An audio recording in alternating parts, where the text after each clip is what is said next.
All right, everybody, welcome. Thank you so much for joining us today. This is the fourth session of four of four for our AI chatbot panel discussion. And we are actually focusing on threats regardless of the slide. That is my mistake. We had to change the picture for to update the date, and apparently I used the wrong one. So apologies on that. But you are definitely here at the right session, and we're definitely talking about threats. So if we go to the next slide, we're going to be just a little information about our NEDLA organization. We are a chapter of the USDLA, Digital Learning Association. We've been in operation for over 25 years, and NEDLA is a registered nonprofit 501 organization. You could find us on nedla.org, or you can also follow us on LinkedIn and Facebook to get some immediate updates of all the great things that we have going on. Speaking of which, on the next slide, we have a couple of different things that are coming up that I'd love to share with you. If you've been in our other sessions, you kind of have a little heads up, which is great. We have, of course, today is our last day for the AI chatbot discussion, but we're hoping to do follow-up things in the future, especially on this topic, because it was so popular and there's just endless things to talk about regarding this. Things change also every few months as we start to interact with these great technologies that we have at our disposal. So keep an eye out for that. We also have Kelly Pribble of Iron Mountain, who is a Grammy-nominated studio engineer who's also an inventor. He does so much in his world to really kind of uh, preserve a lot of the media and different types of assets when it comes to recording artists, videos, mainly though with audio and things like that. And he has some fantastic things that he's going to be sharing. We'll talk about that in a little bit, but if you'd like, you can register for that one. All of our sessions are accessible on our website, nedla.org. We also have a summer K-12 PD conference that we're doing. So that's going to be on June 22nd. Please check that out. Share that with your K-12 teacher buddies. We have a wonderful lineup for that, and you'll see more coming up on our social media shortly. At 7:24, we also have an Upstrive presentation with a fantastic company, Upstrive. They are doing measuring, and they do a lot of great things with measuring and effectively impacting employee engagement. So it's a wonderful session for both education and people in the business sector as well. We have an upcoming annual conference, which we'll be announcing in the near future, as well as sponsorship opportunities and some great monthly webinars. So please keep checking our website. We love having you with us. And if you switch to the next slide, this is just a little more information about the 5-4 presentation with Kelly Pribble. So he's done all kinds of great things with creating studios all over the world, and he's has amazing tenure and experience in this particular field. So it really involves a lot of preserving history and talking about how assets and things were created and how we're starting to see over time now things are deteriorating, and how what we can do to preserve them and what we have with the use of technology in our area. So it's fantastic. Definitely be there to check it out if you can. And on our next slide, I just want to let you know a little bit about what to expect with our NEDLA membership. And so we have, of course, events coming up. If you are a NEDLA member, this is a free event, but you have now access to everything that you need. If everything happening in NEDLA, which is covered by the membership. And you also get access to extra recorded events, professional development opportunities. We will be having virtual and face-to-face networking once again very soon, especially because things are a little easier now that we can gather in larger groups. And we also have a members only forum that we're very close to launching, and an upcoming newsletter. Again, sponsorship opportunities are available for members, and additional PD opportunities. So please feel free to look into that or ask questions. You can email us or message us through our website, or visit that and check it out. But at this point, I'd like to turn it over to our fantastic moderator and our president for NEDLA, Dr. Douglas Koch. And he was our moderator for the last session. And I love this. I can't get over this picture. It's fantastic. AI is amazing. So I'm going to turn it over to Doug, who can get our session started. Thank you very much, Dana. All right, so this is an AI picture of myself, which I think is very funny looking with my different colored eyes and my extra eyelids, or hooded eyelids, or whatever it's called. But I would like to take a moment to introduce our panelists and give them an opportunity to say a little bit about themselves. I start out with Dr. Bobby Baggio. Let me unmute myself so I don't do my normal talking with mute on Zoom. Hi, folks. I'm glad to be with you. This has been an exciting adventure, Doug. This has been all real good. When I got off last after our Monday session, just like synchronicity, I found a wonderful resource that I want to share with you folks on YouTube. It's a video called Teaching in a New World with Ethan Mollick, who's a professor at Wharton. But the title of the video is AI Required. And so his whole take on this is you can't fight it because it's not going to work. So let's get hip with the pedagogy, and he gives wonderful examples in there of how he uses it in his class with integrated pedagogy and blah, blah, blah. Anyway, I've been around for a long time. I was part of NEDLA when NEDLA was PADLA, and on, and I'm just thrilled to be here with all of you. This is something I love. So onward. So next we have Dr. Susan Suarez. Hi, everyone. This has been a wonderful learning experience for me. The panel is just absolutely amazing. I'm a high school English teacher. I work in Baltimore County, Maryland. I've been a teacher for about 20 years, and my research focused on using conversational pedagogical chatbots in first year English composition courses, just to kind of see, sort of like ease some of that transition burden on students. And again, this has just been such a wonderful experience, and I'm really excited about today's discussion. And Shivy is here now. Hi, so my name is Shivy Williams, and I am a instructional designer at Rowan Cabarrus Community College, and also the Center for Teaching and Learning Coordinator. And so I am excited to be a part of this panel. I've learned so much from everyone, like every guest, every presenter. So I'm really excited to be a part of this wonderful panel and these conversations, and also to be able to bring these back to the college. And we also have Mattia Burkhardt. Well, I'm going to echo everybody else. I've really been enjoying these conversations with our panel, and I look forward to future ones. We were talking about maybe doing some ones in the future, and I want to give huge thanks to Nedla and to Doug and to Dana. And yeah, it's just been so fun to talk about these things and really pick through different ideas. I love the interdisciplinary nature of these conversations. And to introduce myself, I've been working in education and training for about 25 years and in online education for about 15 years. I helped launch the online Masters of Science in Social Work program at Columbia in 2015, and I'm currently the Assistant Dean of Online Education at Columbia School of Social Work. Thank you. And then finally we have Mick. Hello, this is Mick Smith, otherwise known as the Doctor of Digital, my nom de plume. So I've been involved in the internet since around 1994, especially now looking at cutting edge type things. So artificial intelligence, machine learning, and all those things are really fascinating. I too have enjoyed, and I'll echo everyone else, it's been a really fun ride.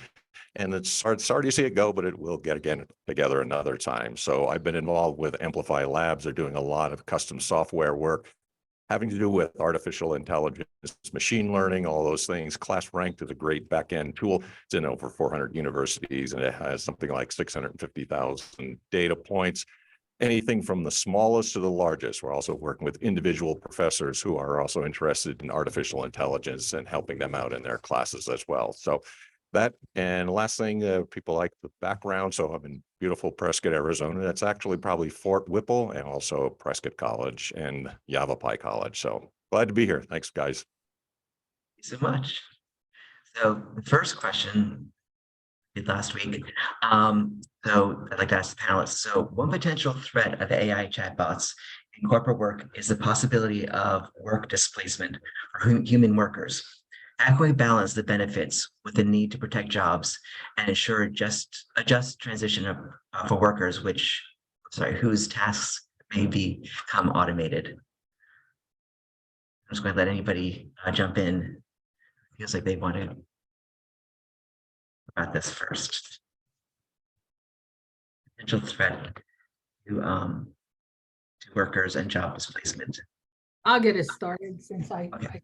do this most of these sessions. I don't think this is a potential threat. I think this is very real. You know, I don't know how many years ago, but I did a chatbot workshop at Montgomery County Community College outside of Philly. And at the end of the workshop, and the video is up on my website, I had this young man say, does that mean that people like me are going to lose our jobs? And what's the answer to that? My response was, get ready to learn. Because yes, you are going to lose those jobs. You know, if you're working at McDonald's now in the checkout line, that's going to be automated. I mean, you can just see this happening everywhere. And the speed at which it's happening is going to be the disruptive factor to me. That's the disruption. I think the answer, or at least one of the ways I look at this, is it's time for us to rethink work.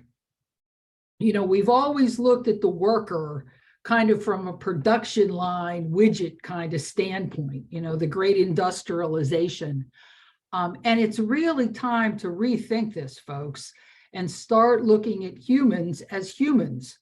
And what can they do to provide benefit to the business beyond, you know, that low level rote, you know, the kind of thing that AI is going to replace right away. And really all the way up through, you know, Doug, you're in the medical world. I mean, there's going to be doctors that are displaced like crazy. But that doesn't mean there's not other opportunities for those doctors. I mean, we all know that there's a world of opportunity out there in the field of medicine to help humans. So I guess that's my answer to get us started is, you know, we need to rethink how we look at work. I think that's a great answer. Just to mention, I think a lot of what doctors might want or might be doing in the future is making connections with patients and really making sure that they're able to meet their health needs or their health goals, as opposed to just prescribing and closing the door and getting the next patient. Might be more personalized. I just talked to a nurse yesterday who sees 22 patients a day. Now, how can you possibly? You know, I won't mention the health system, but it's up in the Lehigh Valley. 22 patients a day as a nurse practitioner. That's crazy, you know? Yeah, I could weigh in on the work side of it. I would put it this way, that artificial intelligence, yes, is going to replace all the things that it really should replace. And that is the boring, the repetitive, and that doesn't really mean necessarily low level or high level. It means all the boring things that low level people do, all the boring things that high level people do. So to reiterate the kind of idea that you have to constantly be reskilled and constantly be thinking ahead. So I would always tell my students that, yes, the only constant is change. And just when we have artificial intelligence, it has accelerated it. So I can contrast someone like my father, who worked at 35 years in a factory and then 10 years on his own, but it was factory work. Well, that was a pretty stable environment. Well, my life has been completely different. And even though I've got degrees, I always try to tell my students, well, I've got 9 certificates in addition to 3 advanced degrees. I'm trying to tell you, not to brag, but I'm saying, do you see the point? We all need to be constantly thinking of the future, and so should you. So artificial intelligence will replace boring, repetitive jobs at every level. So at every level, a person needs to be thinking about upskilling, reskilling, looking for trends, constantly finding out what is going to come in the future. Definitely. That opened up maybe a new opportunity a new role for community colleges? I'm thinking also about there's kind of a separation between education and work right now.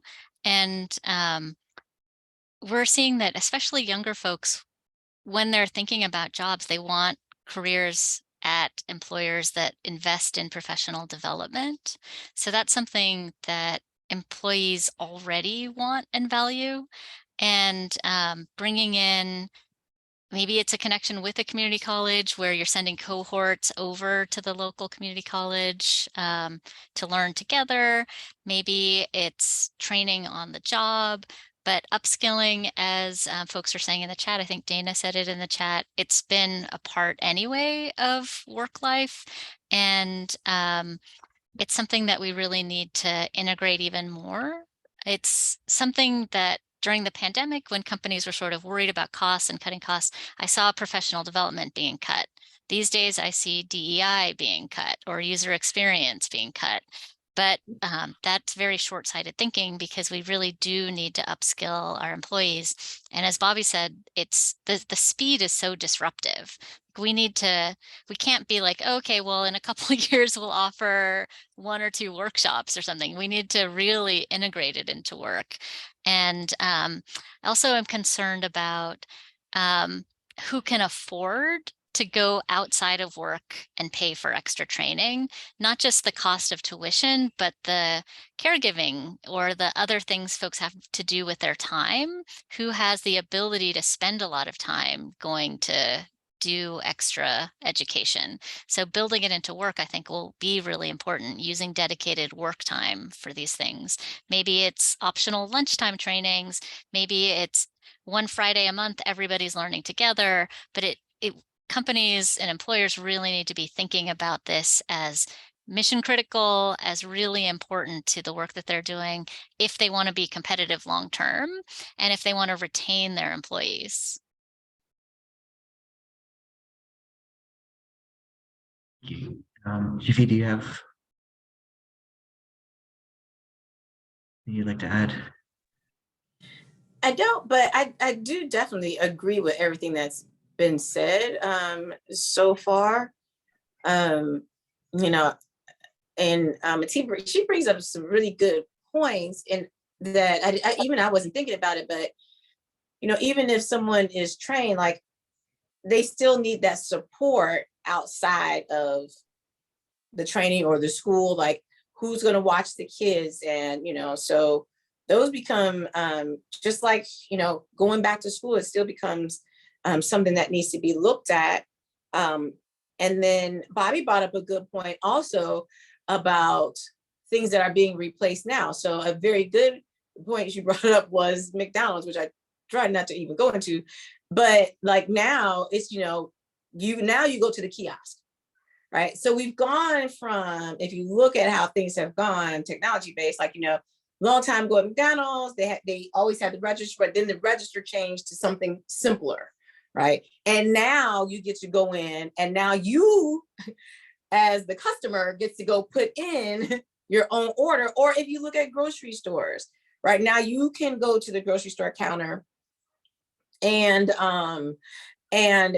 you're the cashier, right? Checking out and bagging your own groceries. So I think overall technology just moves in that direction. And yes, some jobs may be eliminated, but again, as I think Dr. Mick mentioned, you know, you have to prepare for that. So we have to prepare for, right, exactly. We all would like to be paid to be the cashier. So you know, so I think it's also about like preparing our students, but not, as we mentioned last week, not just this week, not just preparing our college students, but preparing our high school students, and maybe even our middle grade students for what's gonna happen in the future, you know. And then also preparing those adults like that are already in the workforce, you know. And so I think what everybody has said they brought up very, very valid points, and there's a really good have shared some really good information. And just to add to that, like it really is three-pronged. So we do need to start educating our, I would say middle, right? Middle and high school students and higher ed. But we also do need to upskill those who are working. And we also do need to be able to alleviate some of the fears that are surrounding. So it is a threat in that if we don't incorporate these AI chats into what we're doing, AI is there. It's not going to go away. It's going to be a cost-saving device for corporations. So we can't just ignore it. We do have to learn how to work with it, embrace it to some extent, and be aware of the threats. Thank you. Let's move on to question number 2. Let me clear my screen. So how can we ensure that AI chatbots are accessible to all students, regardless of socioeconomic background? That they do not widen the achievement gap by forcing students who already have access to technology and resources?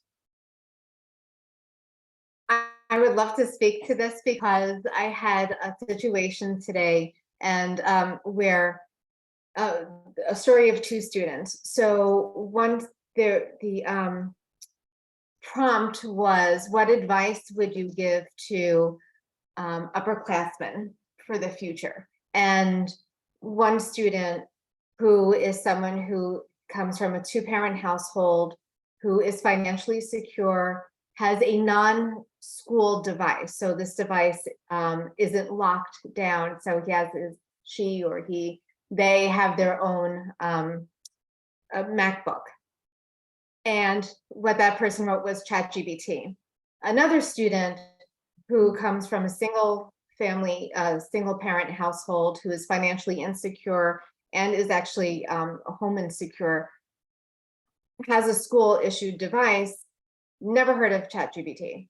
It was like, what is this? And in the end, that student said, oh, so it's like Spark Notes. So we already have a divide by blocking things like ChatGPT and Bard. We are creating a greater divide because students who we are saying, okay, we're going to help you out by giving you this school issued device, but we're blocking things that will actually help them. But along with that, right, if we unblock, we also need to allow teachers to teach how to use this and to support how to use this, or else that divide just gets even worse, right? And then we have students who are using it to cheat, right, to do their work for them, as opposed to using it to help them succeed.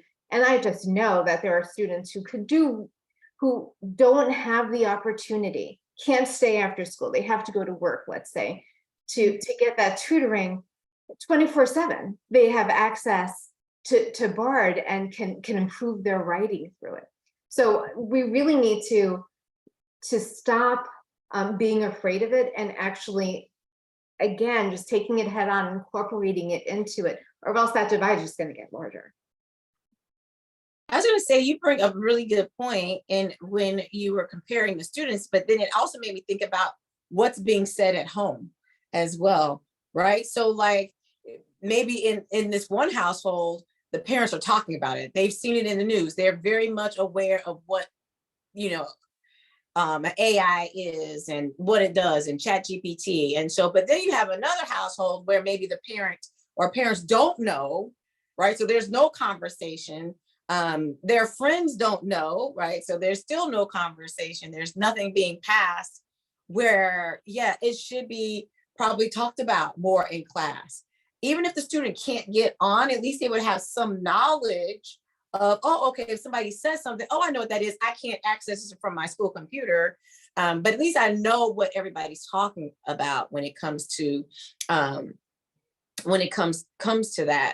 And but the other thing I wanted to mention, I can't remember if this is a good point to bring it up, but I think I sent this to Doug, to Dr. Koch, and that was when it comes to accessibility, there was a discussion in EDUCAUSE about students that are not able to access, let's say if they are a student with a hearing disability, right? So then accessibility for a student that is either hearing impaired or vision impaired, then those students have an even harder time being able to access maybe, I don't know about all the tools, but maybe some of these tools.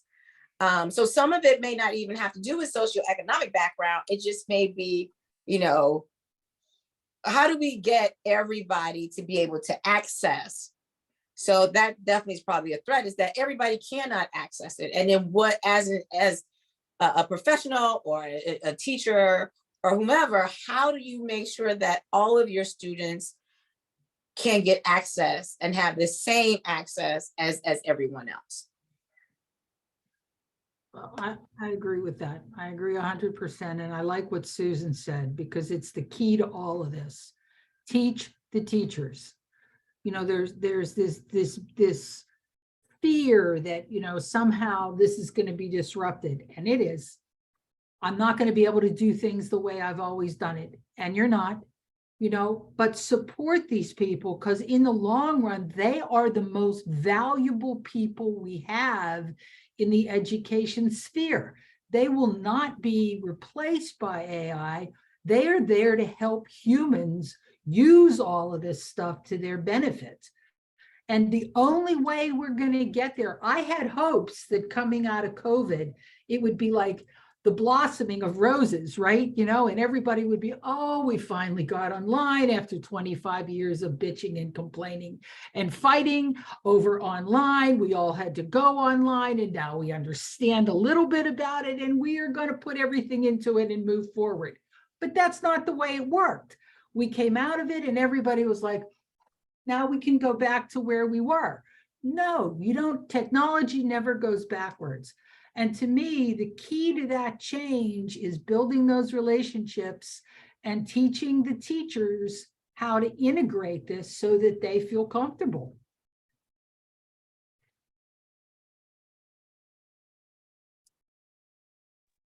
I guess I'd like to just build on everyone what they're saying. Like, don't block it. Make sure folks have access. Teach the teachers how to do it. And also, there might come a point where the paid versions are way better than the free versions. So not only don't block it, but pay for students to have accounts, and pay for teachers to have accounts too.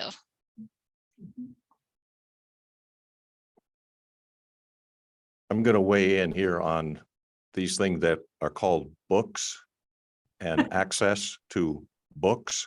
So those of us who started getting into the internet started realizing, okay, I could play with the technology, but, you know, frankly, I really don't understand it. And then you started coming across programmers and people who really did understand it, and where'd they get the information from? Books, cheaper, almost permanent, and a lot more accessible. So also give the experience that I said I had told one other session we had met in the Silicon Valley. I spent about 3 years there, and it's a very interesting experience. Here are people that I work with, the parents, who are literally all the technology that you're using, because you're driving around the Silicon Valley and there's Apple, and there's Google, there's Zoom, they're all there. The parents that I was working in and with were all those people who are employed by all those top technology companies. Where did they enroll their children? Not technology. They had very traditional, book-oriented, physical learning. So the students didn't necessarily have all the resources that you think they might have, even though the socioeconomic factor was not a factor. But I thought it was very interesting that the parents would be favoring physical books and learning. And I think this is true when you're actually talking to the people who actually know what goes on. Now, I have an iPhone. Do I understand how it works? Not a clue. Do I understand the underlying technology for most of the technology I use? I haven't got a clue. I know the people who know it, but a lot of times they're getting it not from the technology itself, but from understanding it and taking it apart and learning from other sources. And I think that's what we can have our students have access to, the kinds of things that you really can get in books, and you have access to that. Thank you. move on to question. What fundamental changes may AI chatbots introduce in the fields of education, training, and professional development? Well, speaking of books, I'll say that education and professional development, we need to add value beyond, like, it shouldn't be, oh, I could have just read a book and not gone to this professional development session or taken this course and I could have done it faster. So we need to be thinking about how our training or our course or our class is complementary to what you might have learned in a book, or helps you apply what you might have learned in a book, helps activate your thinking about what you might have learned in a book. And the same goes for Google searches or internet searches. Our courses have to be better or worth more than, oh, I could have just did an internet search on this. So thinking about the value that we provide, we really need to focus in on what we're giving our students and our training participants. What are they going to take away from it that is worth the time they're spending on it? Yeah, I agree with that totally. I absolutely agree with that. I'm not going to say books are a thing of the past, Dr. Digital, but I think there's a lot of other ways to get information now. And I think our reliance, particularly in education, on books needs to be re-examined. I think we need to take a look at other things. The fundamental changes to me is that we have the opportunity to give people personal assistance, and personal assistance that can meet them where they are. You know, if you look at the workforce and you think over 60% of the workforce is currently, and this statistic is from, I think, 2020 or a few years ago, using some sort of a chatbot as a personal assistant, that's not going to decline. I mean, that's going to continue to increase. Where we have real opportunities are to help kids from really very early ages all the way through on a personal level, which we've never really been able to, other than a good parent and a very devoted, interesting teacher. We've never been able to really do a one-on-one, meet you where you are kind of thing with basic skills. You know, you fall behind in math in the 5th grade or 7th grade, and then all of a sudden you're not any good at math. Well, that's, you know, we all know that that's not the case. It's just, you know, anyway, I think there's a ton of opportunity for that. I think AI chatbots as personal assistants to the learner all the way through this, and to the person on the job. I mean, you see it now. I'm talking to Microsoft and I'm talking to a bot. I finally get through the bot to a human because the bot can't solve the problem. And the human that I'm talking to is talking to a bot. You know, I mean, that's the way it is. For me, just take a moment, panelists. I work at a medical school, and I've been counseling some of our students, and we've been asking them to try to use ChatGPT to come up with some multiple choice questions on a topic that they might be struggling with, and ask it to come up with a distractor or a STEM and 5 distractors, one of which is correct, and then provide a rationale. So, knowing that it may not always be right, it kind of keeps them on their toes. They can go through and really feel comfortable in the foundational knowledge base, because it hasn't been very good at asking the higher order questions, but it really does get them prepared to go into the clinical courses. So, maybe some of these undergraduate degrees aren't as relevant, or these requirements aren't as relevant anymore to get into different professional programs, if students can go through and access information in different ways. wondering what Thea might think, another professional program. Yeah, I think especially while licensing exams still exist, it's helpful to get years of comfort and practice on test taking, because part of what tests measure is how good are you at taking tests, or how comfortable are you at taking tests. And so I'm just thinking about the social work licensing exam, asking ChatGPT to help you practice with questions, or going further back. Right now, a friend of mine's child is taking the PSAT in middle school because they're in a really good school district. You don't take a PSAT till 10th grade, I think, and or 11th, one of those, it's in high school, but they're in middle school learning how to take the PSAT, getting comfortable with it. I know in my school district, I was in public school, but I was taking the SAT in 6th grade. I started taking it. So when I was taking it for real for college, it felt very familiar and comfortable. I didn't have the anxiety around it. And not everybody gets to go to a great public school. And this could be an equalizer in terms of just getting comfortable with multiple choice questions. Like, how do you just the exposure can be really helpful, and the practice. And I think that carries all the way through up to, the MCAT, trying to get into medical school, the licensing exams once you're out.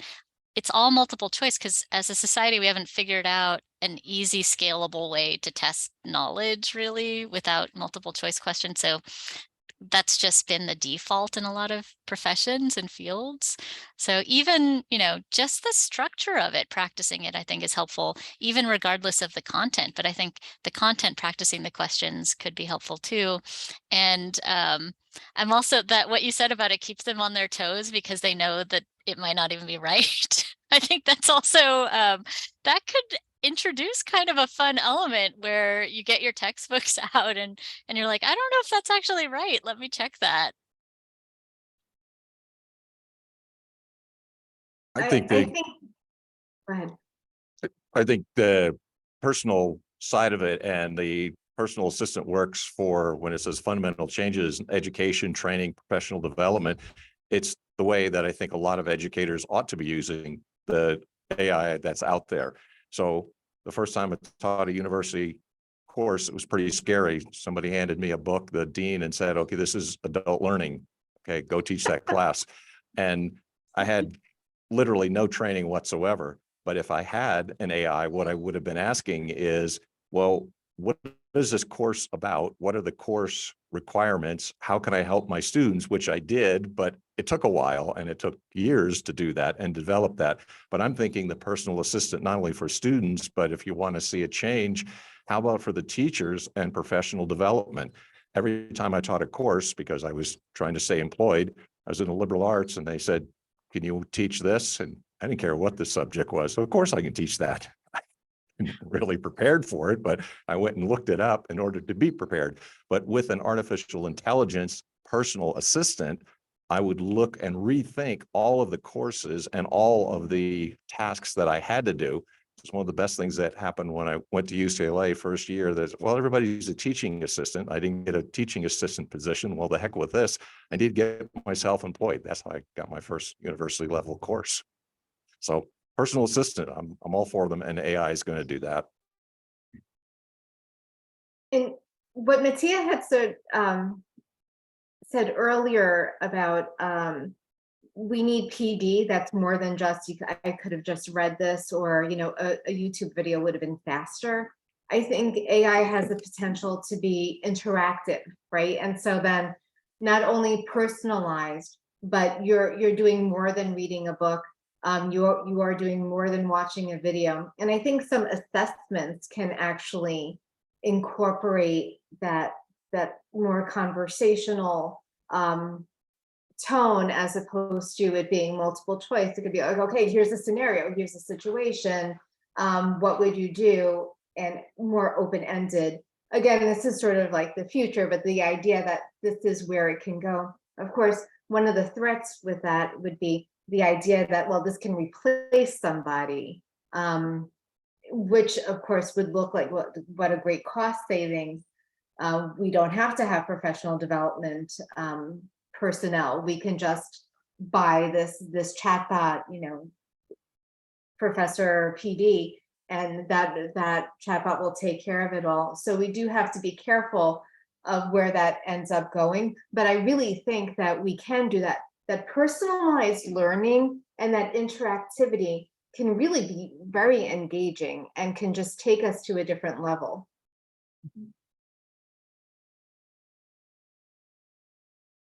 So I was going to say that as I was sitting here thinking about it, and it made me think about inaccuracies, right?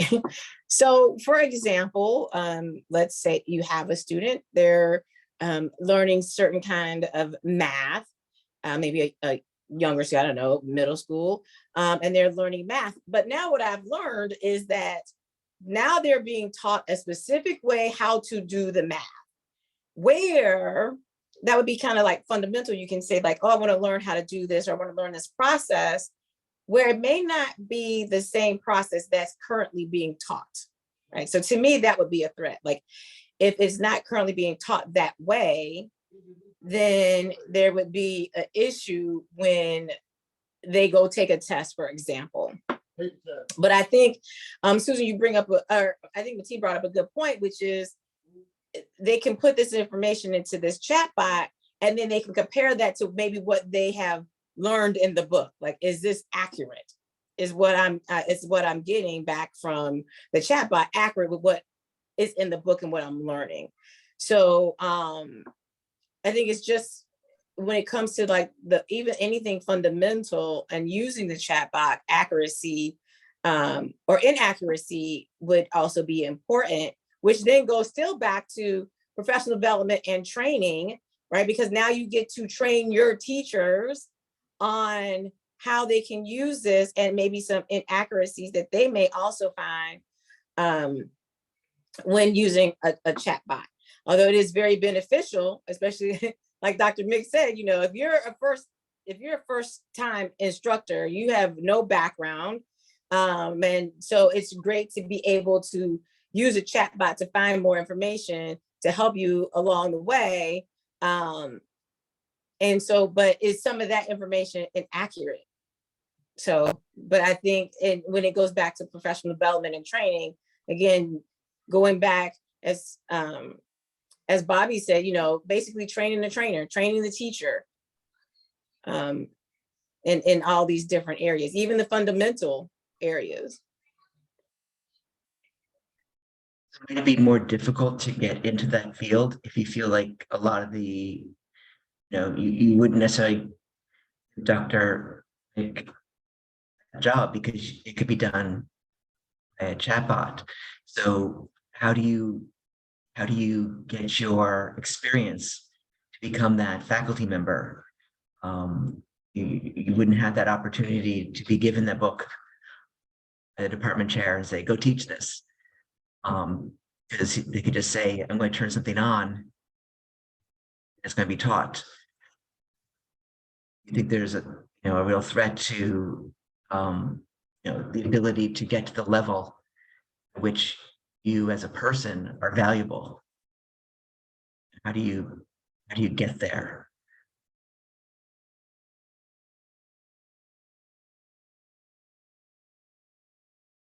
I'm not sure if that's a question or just an idea. Oh, good, Doug. I mean, I think that's exactly where this whole thing is going. What are humans good at? What can humans do that is not going to be replaced by AI? We can figure things out. We don't operate on an algorithm. We don't have regression to the mean. We're really good at thinking. We're really good at learning, all of us. And I think that's the challenge in rethinking work. To look at things from a very different kind of perspective. How do we innovate? How do we do things differently? What don't we know about how people learn? You know, what can we provide? What kind of insight? You know, and on and on and on. You know, I think as long as we define roles in lower level kind of knowledge, comprehension, you know, to an extent, even to the application level, you know, that, yeah, it's a challenge, you know, but when you talk about real innovation, when you talk about affective sharing, when you talk about emotional support, when you talk about every person is different, every situation is different, there's a lot of opportunity out there. You know, I always say, you know, plumbers are going to have jobs. Counselors are going to have jobs. They're not going to be replaced by AI. They may have, you know, their little bot here with them looking up, you know, what does that mean? Or what are these symptoms? Or how about this? Or why do you think this will work with that? But they're not going to be replaced because every human situation like that is different. What people bring to the table is more their lived experiences, Yeah. not just a script.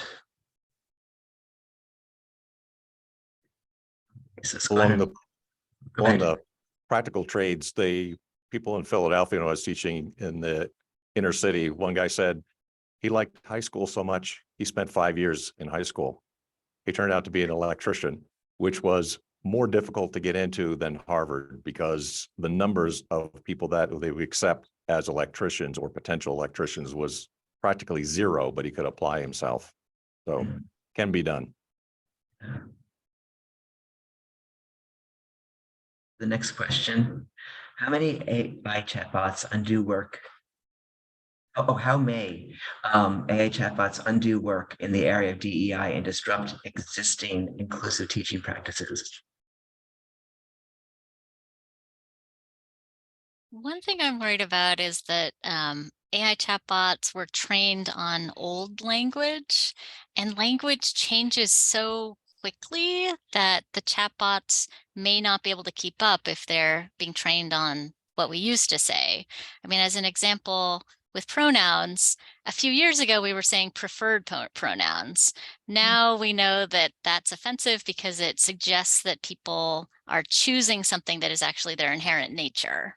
So, and now we say pronouns, but chatbots may be doing throwbacks to old language because that, you know, things that are evolving or things that are new aren't necessarily going to be the bulk of the language. So if chatbots are saying, okay, well, this many times I've seen this word, that's probably the word, as opposed to this new language that's coming in, for example, not, you know, the people training the chatbots may not be DEI experts to be able to explain language.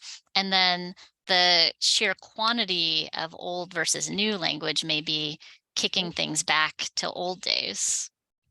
And I just put one more thing with that, because that is a fantastic point, that they're natural language models, but they assume that the word has a meaning, you know, and that what it means to me is what it means to you. And that's not necessarily the case.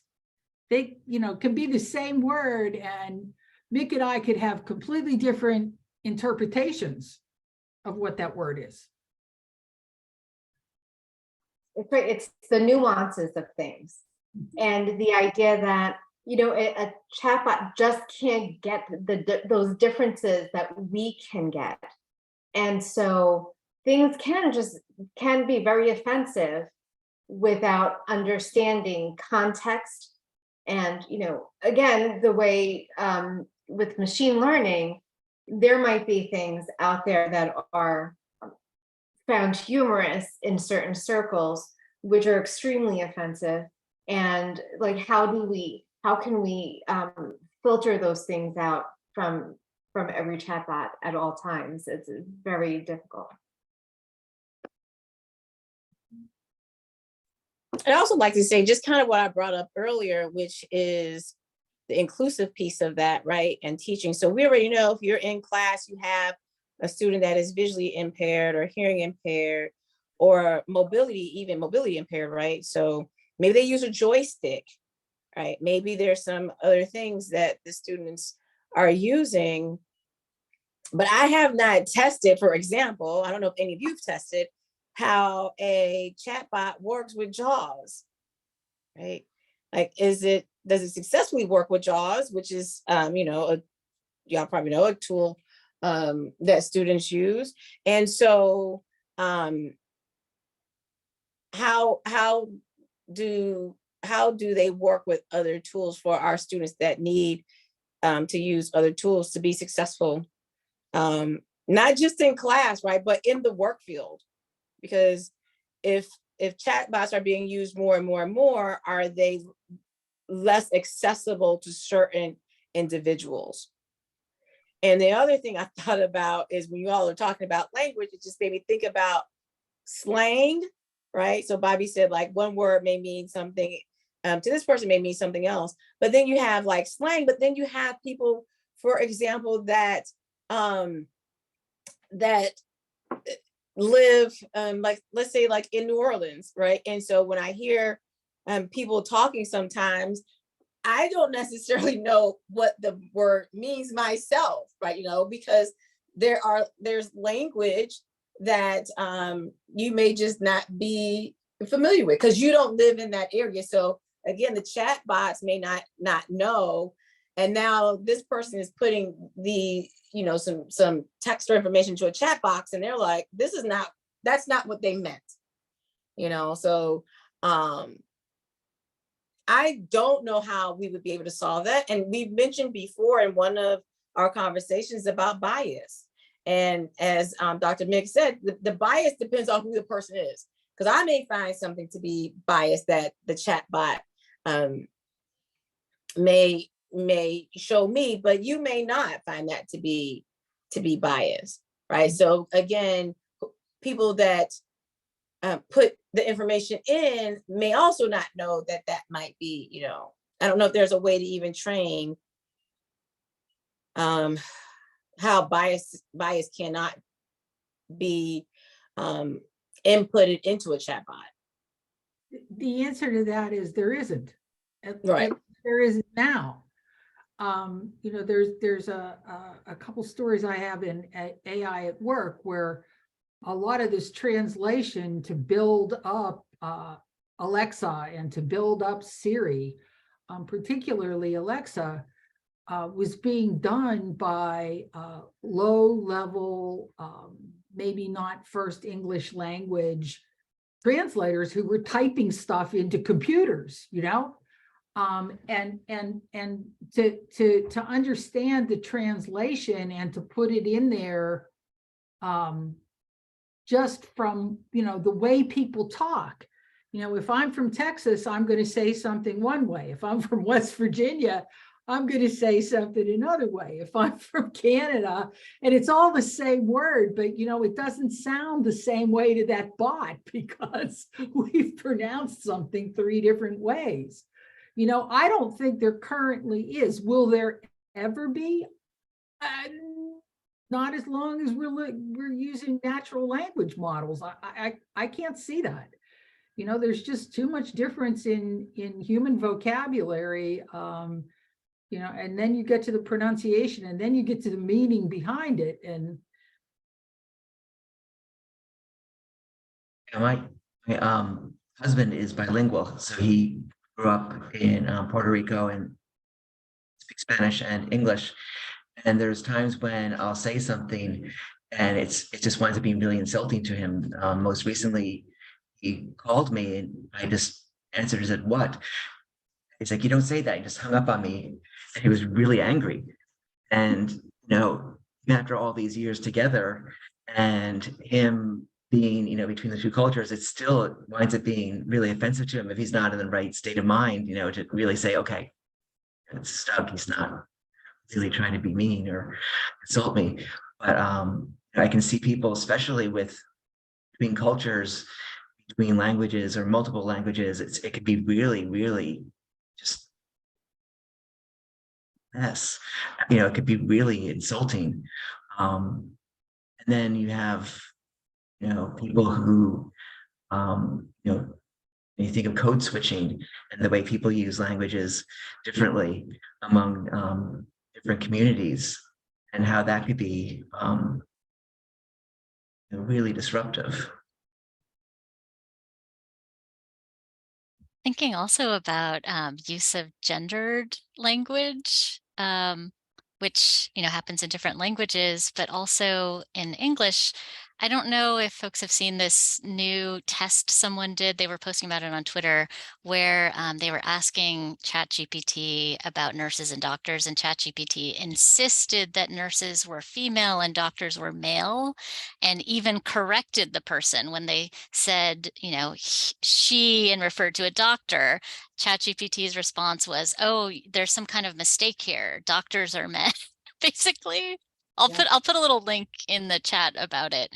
But it just, that's recreating gender biases because it's in so much language that ChatGPT was trained that that's what it is. And there are all sorts of other things that could be coming up in that way. And just, as Shivi said, sometimes the bias depends on who the person is listening, and who the person is saying.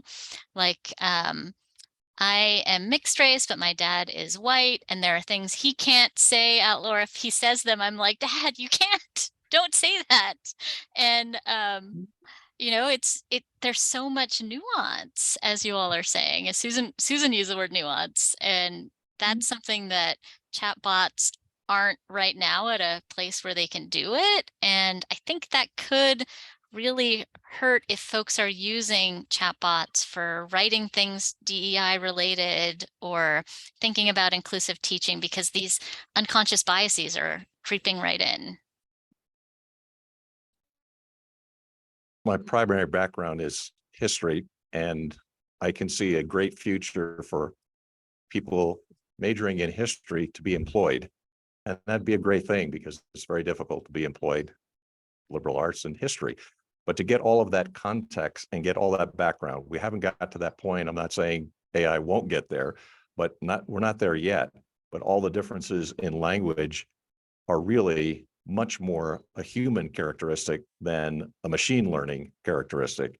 The differences that you find, I'm old enough to remember words and how they have changed over the years. So a word like bad can actually be good, which is just the opposite. Words like cool are not cold, but it means something else. And it would be very difficult for a machine, I think, to understand that. And the cross-cultural examples are really great. So I know a little bit about LA gang slang in Spanish. So I talked to my Puerto Rican friend in New York, and she doesn't know what I'm talking about. And I'm saying, well, it's Spanish, but obviously every language has nuances, and there's a lot of distinction between every language. So if I know Koine Greek, for example, ancient Greek, I look at modern Greek and I don't understand it. And I think what I'm trying to say is that the human component, that the context and the background, which is really critical, really means that the human and the creativity that we can bring is going to be helping a lot of what AI and machine learning are doing currently, because at least as far as we can see, they're not there yet. Thank you very much. Just a really quick thing. There is an episode of Picard season 3, so I'm not going to spoil anything for anyone who's a watcher. But Picard is looking for his communicator, an old communicator, and he's asking his AI, computer, what is it? And of course, right, they usually tend to be female presenting, our future AIs. She said, it is, and was very literal with everything that he asked. It was a really funny thing that just kind of shows that this is one of those things that they're just not going to kind of get over. That again, AI, how is it ever going to learn those nuances? How is it going to learn those different things? But it was very funny. So just to put it out there. Maybe we need one of those Babel fish to stick in our ear, so to translate those nuances for us. So, window. So, what potential threats that students face? What are potential threats that students face when transitioning from a teaching environment to a professional practice setting? And how may AI technology exacerbate these challenges?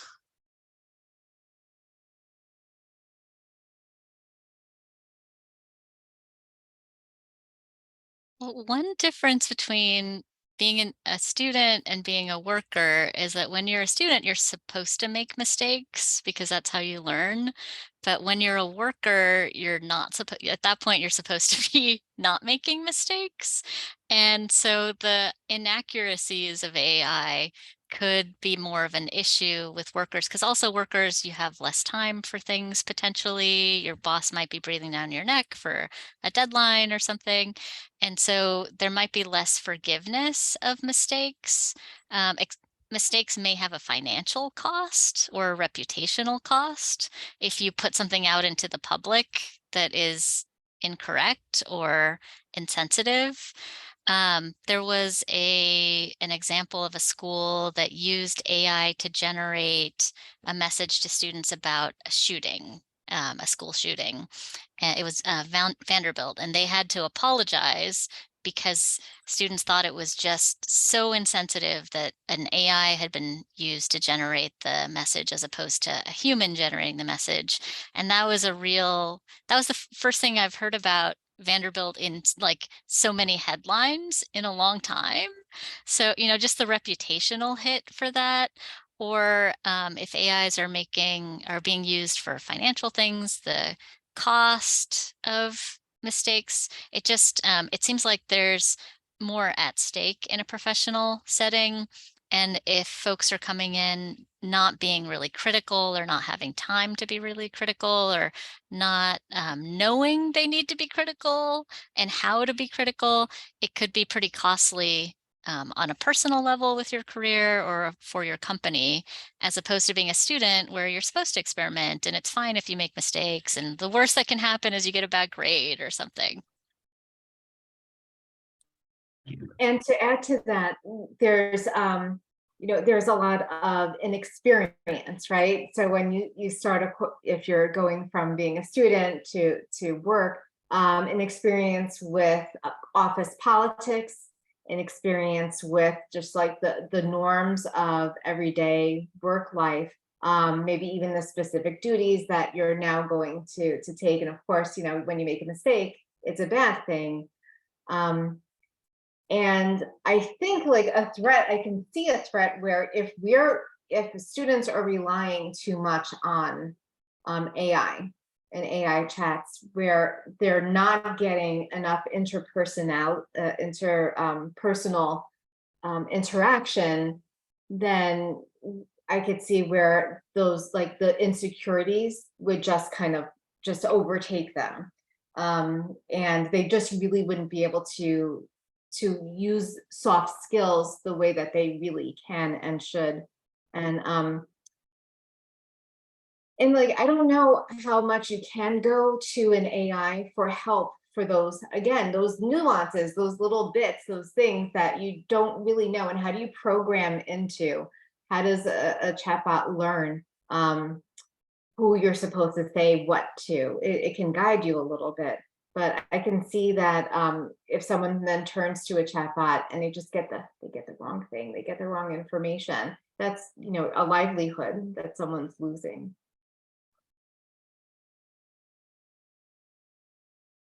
Work skills are some combination between qualitative and quantitative. So it'd be very difficult for AI, I think, to get the qualitative part and also to understand what company cultures are. And this is really dramatic, for example, when there's mergers and acquisitions in a company, because the different cultures of companies, in one company, you do things a certain way, in another company, you do it another way.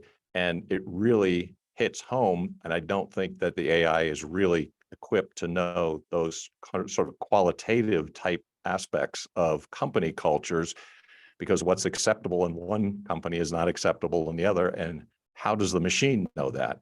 because that is so nuanced and it's so human-like. It's be very difficult to grasp, I think, for a student to come out and to see in terms of their professional practice, if based on everything that they have learned so far with just the technology.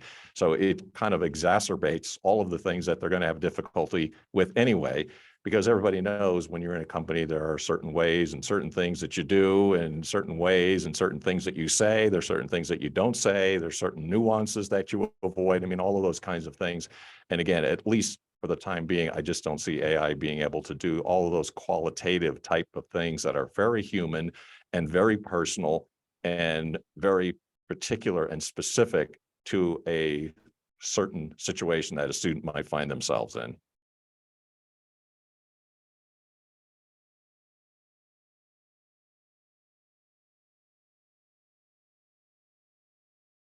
It almost sounds like this is a supports the need for humans, because of this. We're all individuals, and we can't be, condensed down to one common idea. So we really, as many people may see this as a threat, that it's going to, humanize things. I think that our humanity is what's going to keep us relevant in these areas.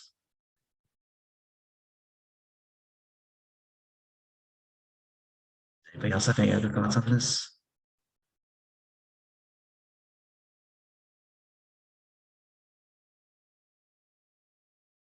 So I'll move on to the next question. It's like the question we had last time. So, instead of going to 2030, 30 or 50, looking just ahead 5 years, what changes took place to negatively impact the lives of marginalized communities? How do you think these changes forced us to rethink society in general?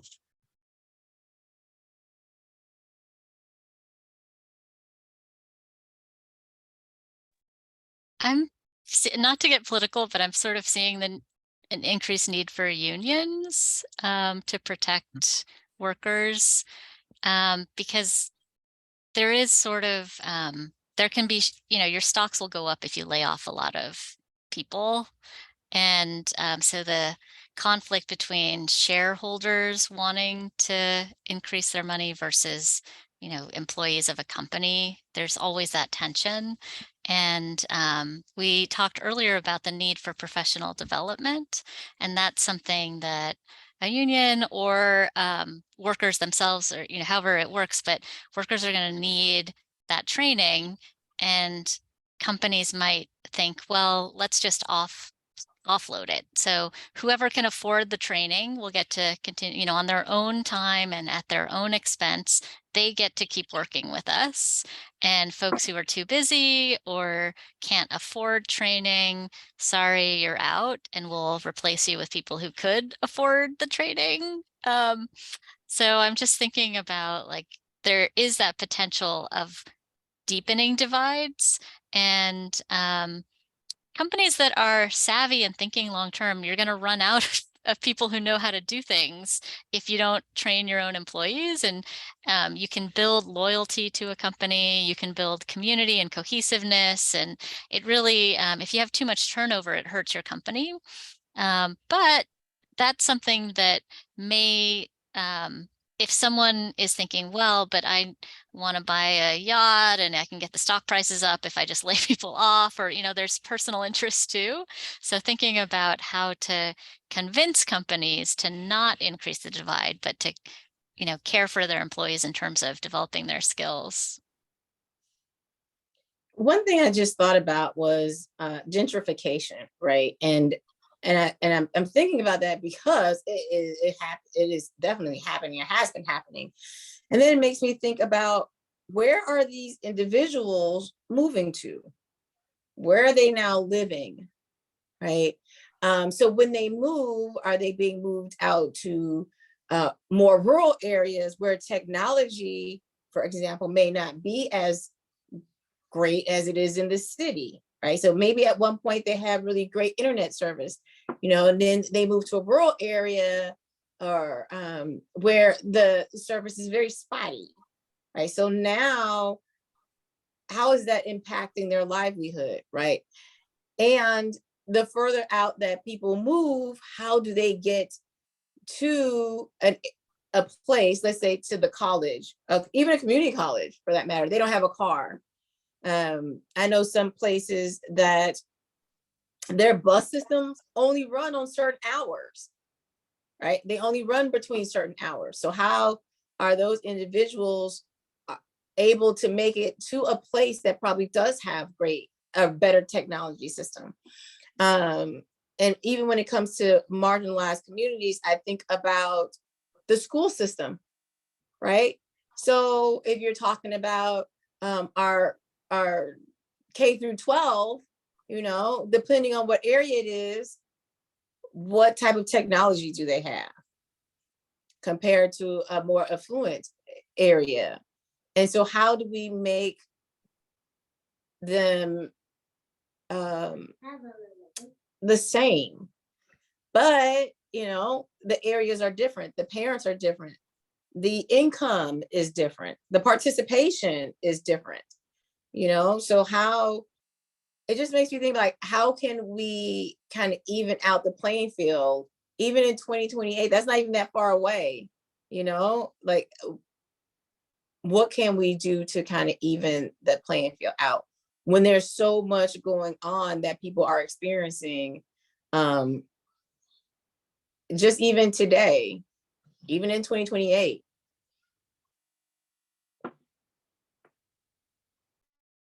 I think also it doesn't even have to be different areas. It could be within the same district, right? It could be within the same city or town, or you just have more, some schools that are more affluent and schools that are more cutting edge or more creative or trust their teachers and students more than other schools.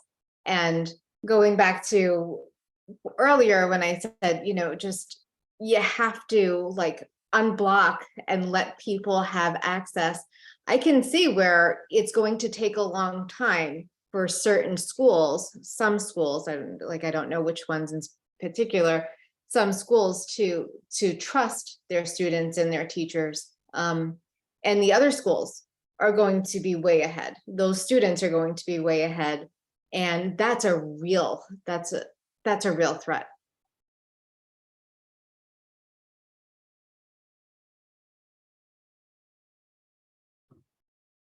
I think your microphone's off.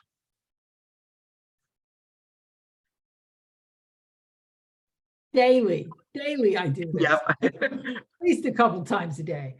I don't think there's any question that the technology changes will be there in the next 5 years. Look back 5 years and see how far we've come, and then put that kind of exponentially to the 10th. And I think you'll see those kind of changes with technology in the next 5 years. I think it's pretty much inevitable, actually.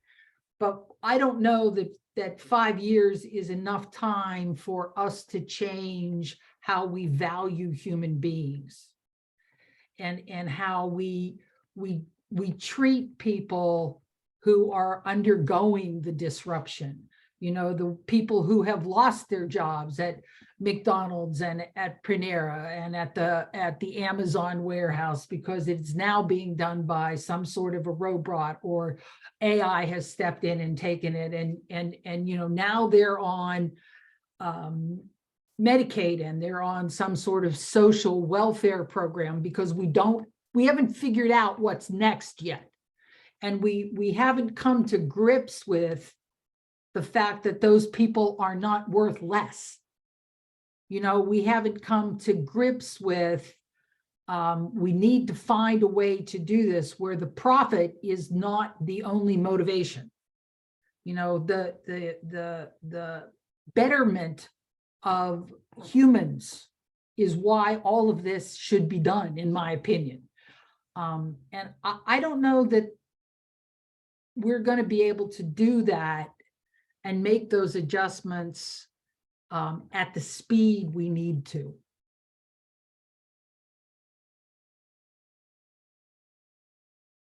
One of the things thinking about capitalism is that it's the other book that folks are less familiar with. So everyone knows The Wealth of Nations, 1776 by Adam Smith, but he also wrote Theory of Moral Sentiments, which really does value people. That's how the system works. So when I was teaching in urban areas in Philadelphia and Wilmington, my students would say things like this: so difficult to get ahead, and what do I have to do? So I go, well, okay, think of it this way. And there's a great thing online, and it's something like 15 things that you can do that require no skill whatsoever. So it's kind of a humorous approach to it, but it says kind of simple things like, work hard, show up on time, do more than you're being asked to, all those kinds of things. So I'd say this to the students: it's not necessarily all the skills that you have, but really basic things that everybody needs, that is, every company needs. So there's a joke about this too, that it always used to say that there's a joke supposedly by Groucho Marx that said 90% of success in life is showing up on time. There's something to that. Everybody can do it. Just got to work a little harder, get up earlier.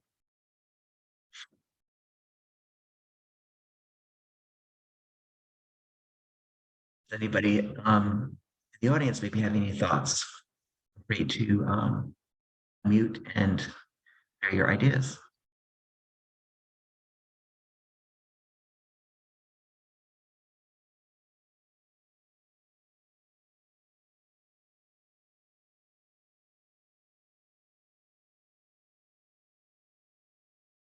Anybody else on the panel that you'd like to say, or anything does be about anything related to this?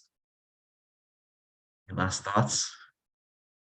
Quick statistic that some of you may have seen, Shark Tank, and the guy that nobody really cares for, that called Mr. Wonderful.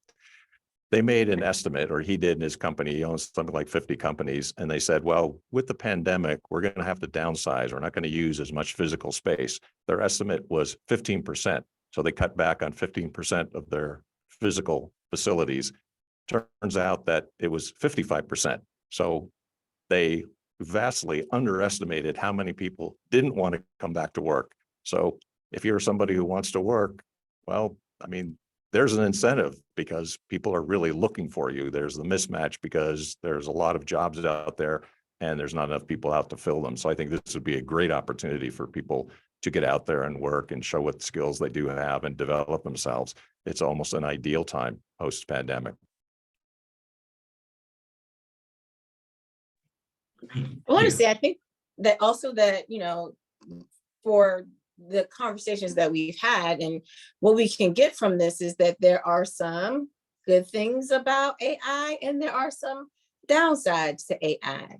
And I think it's all, as we've mentioned already, it's a learning process, right? It's about us personally taking the time to learn how we can use AI in the classroom, outside the classroom, and also how we can teach others how to use AI successfully.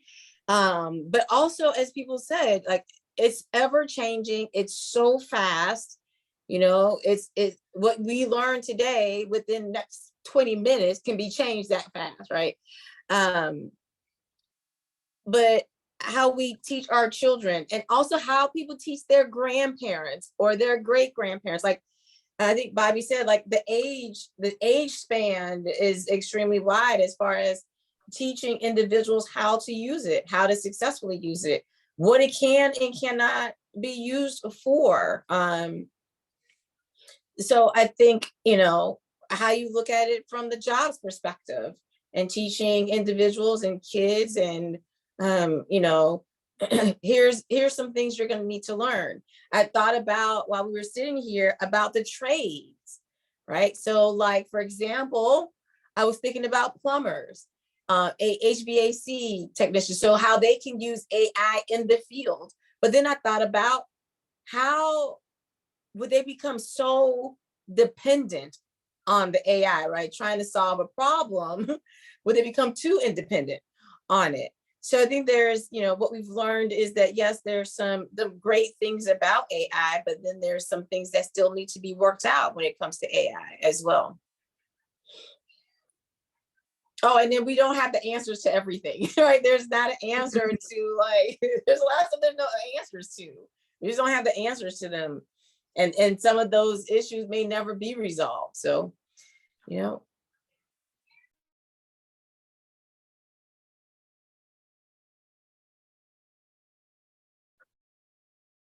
Any last thoughts from anybody else? A quick thought experiment. What if we had AI on all of the unknown things and the inventors of the past? So did we need AI to start fire and know how to use fire? Did we have an AI around when we learned how to use the wheel? And a lot of those things, people don't even really know who invented them, but we've always been creative, and that's what humanity has always done. And we're always overcome whatever we've seen in the past. And I think just as a thought experiment, I think I'm going to ask the AI, how do you start a fire? How do you invent a wheel? Just out of curiosity to see what it says. I think kind of along those lines, just a little bit, that there will always be people needed who can do the things. So that's it could become like artisanal and something that is actually paid, people get paid more for it, and it's more it's seen as sort of unique and maybe for the more affluent, but we see this now, right? Now there's been the resurgence of, real butchers, or having milk delivered in bottles, because people do miss that personal interaction. They do like things that are less processed. And so I think that there will always be, maybe not for as many people, but there will always be room for those people who know how to do the things. And we can't forget to know how to do the things. We should know, especially once, when the electricity goes, or if there's like, climate disaster, we need to be able to do it ourselves. Yeah, I would just say, remembering that we're all in this together, is the key to me. That,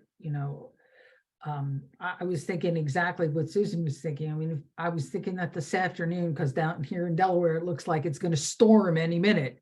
And I'm thinking, if we lose the electricity, well, just think about your life right now. First of all, we wouldn't all be here, having this wonderful conversation. But just think if electricity were to go away, something we take for granted every single day from the time that we wake up in the morning, and that's all okay. But, understanding that all humans are in this together, and that the technology is here to serve us, not the other way around. I think what Feng Ru is saying in the chat too is, that's a really important thread as well. Experts can't control the AI they invented. Regulations and policies are really behind. I know Italy has blocked use of ChatGPT because of privacy concerns.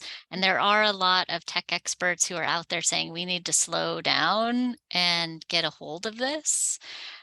So those kind of safety issues are pretty scary. And as much as there is a lot of excitement, or there are so many cool things that AI chatbots can do, we do need to also think about if we don't regulate it and we're just saying like, oh, everybody on the honor system do what, we'll trust everybody. That does not work. If it's a public issue, we need a public response. And even just thinking about if workplaces and education, if we don't all work together to create training for folks, there's already scammers out there advertising on Facebook saying like, here's something with AI and we'll teach you how to do it or what have you. And they're just stealing people's information and then stealing their identities. Like there's not, we've got to, we've just got to create supports for people, put in some regulations, and if people feel like they're on their own, then they're vulnerable and at risk to being scammed or bad actors.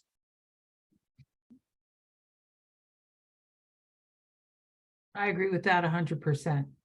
100%. You said it very, very well.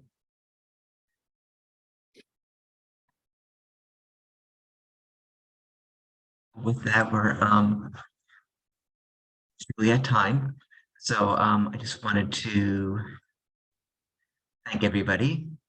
Thank everybody who's attended today, as well as the people who have made this possible, and including Dr. Baggio, Suarez, Shiffy Williams, I'm sorry, and Dr. Mick Smith, as well as Dana and Chris Mason. I want to thank everybody for all the hard work and the great ideas that you've shared over the past 4 sessions. Thank you very much. It was my pleasure, folks. Really nice to meet all of you, and thanks to everybody in the audience. Doug, thanks for pulling it together. This was fun. Thank you. Thank you so much. Thanks, everybody, especially organizers and all the hard work you put into doing this. Thank you so much. Appreciate it. And if the panelists could stay on for a moment, Got I one want to more. get it. Okay, so I get a picture of everybody. Okay, cool. But, Oh, yay. the most of I'd like a these will- copy of the picture, please. Was that? Oh. I would like a copy of it too, because, you know, Okay. doesn't it, if there's no picture, it didn't happen. Right, yes. We've heard that somewhere, haven't we? I heard that before. somewhere. Mhm. Let's see. How do I? Shiffy, do you have like a picture, like a Zoom profile pic or something if you can't be on camera? Yeah, so I'm on my iPad and I haven't quite figured out like why the picture doesn't come up. Oh, there it is. There it is. Oh, I flipped it. Okay, so sorry. I didn't know. I couldn't tell which way my camera was. I couldn't tell which camera it was using. Because on the iPad, it's not showing. Like when I talk, it's not coming up. So I don't know if y'all are looking at this black screen or my face. And then just do a screenshot. We got you now. Tina, can you get this? I can actually. Hold on one second. I want to Okay. make sure I can see everyone. Hang on, because of the. Just give me 1 minute. I want to align the people. Okay. Let me close the chat and let me get a little. I stop recording. Okay, great.